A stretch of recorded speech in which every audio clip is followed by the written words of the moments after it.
I am here with a layout process video as part of the design team over at the Counterfeit Kit Challenge, where we are talking about vacations. I will give you a peek into my large project planning binder. My layout story features an entire trip overview using 5 key 2x3 photos. And then finally, I will make some quote-unquote bullet points using buttons and number stickers.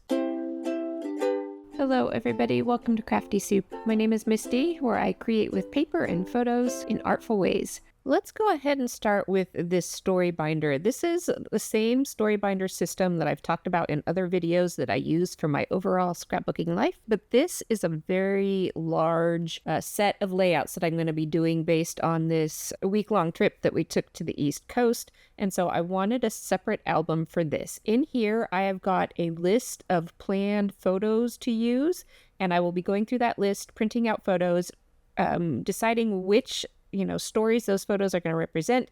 And I am making 3 albums for this trip, one for each of the kids who were with us, and then one for the family album, basically. So I'm starting off the layout today with an overview of the entirety of this trip for the family album.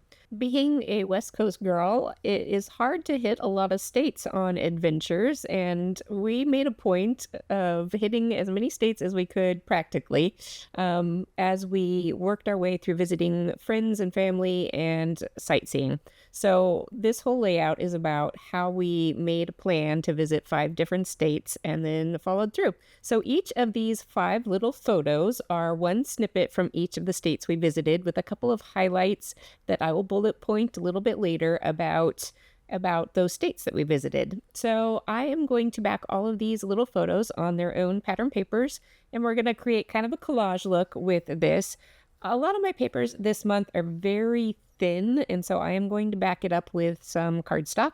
And look, here is my title that I have going on, and I actually get a 2-for-1 title out of this because I can use the letters themselves on this layout and save that cutout piece for one of the other album layouts. So that was a great way to use the title. All right, I got all of my photos matted off camera, and then I outlined everything with a black pen because it looks like extra matting without actually using up extra paper. All right, so I've got them laid out generally how I want the flow of the stories to go, and I will number them 1 through 5 as we go. This is how I'm currently keeping my die-cut alphabet set in this We Are Memory Keepers folio. And I'll talk more about this folio another time. It's got some pros and cons to it, and I'm not entirely happy with it, but it's working for now. So I am pulling out numbers from the set that will fit on my buttons, because not all of the die-cut numbers or letters are going to fit. And then I'm going to pop those up on some foam because the buttons have indentations in them, and that will be how I will create my bullet points. Now, my title is getting a little bit lost in the background paper, and I'm going to do 2 things to help it stand out more. One is I'm going to underline my title using some fibers, and I'm creating a little bit of a bow to add some decoration to this underline.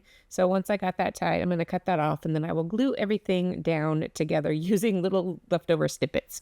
So there we go. I have got that glued down and underlined. You can see I've got all of my bullet points done already, and I've included those little notes of journaling that I mentioned.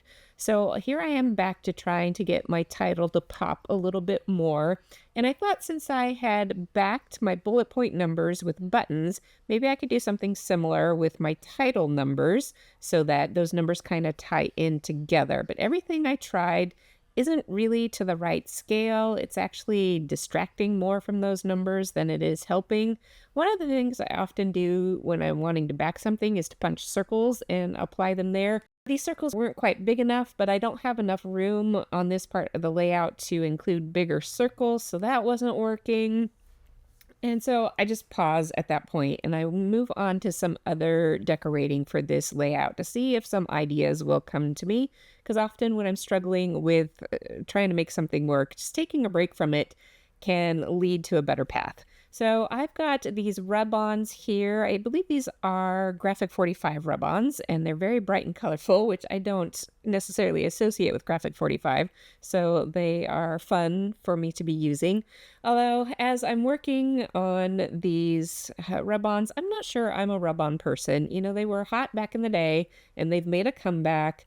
And people say they're better than they used to be, and I'm not really finding that to be true. I've tried several different brands from Hero Arts to these graphic 45s. I got some 49 in Market. I've tried scrapbook.com, although it's been a while since I tried the scrapbook.com, and I remember having much better luck with those. So maybe some are better than the others, but lately I just have tried these and I've not really been that impressed. So I just may not be a rub-on kind of person. Let me know. Are you a rub-on person? What do you like about them? What do you not like about them? If you're not a rub-on person, drop me a comment and let me know. I'd love to hear your thoughts on this whole rub-on trend. All right, back to that title. I know I'm going to outline it with the black pen. That was kind of the plan all along, and that actually does go a long way in helping that title pop. It just gives it a little bit of that, quote unquote, matte quality to it to help it stand off the page a little bit more. That's why I outlined most of my pattern papers as well. There was a little bit of a close-up, so hopefully you could see the difference.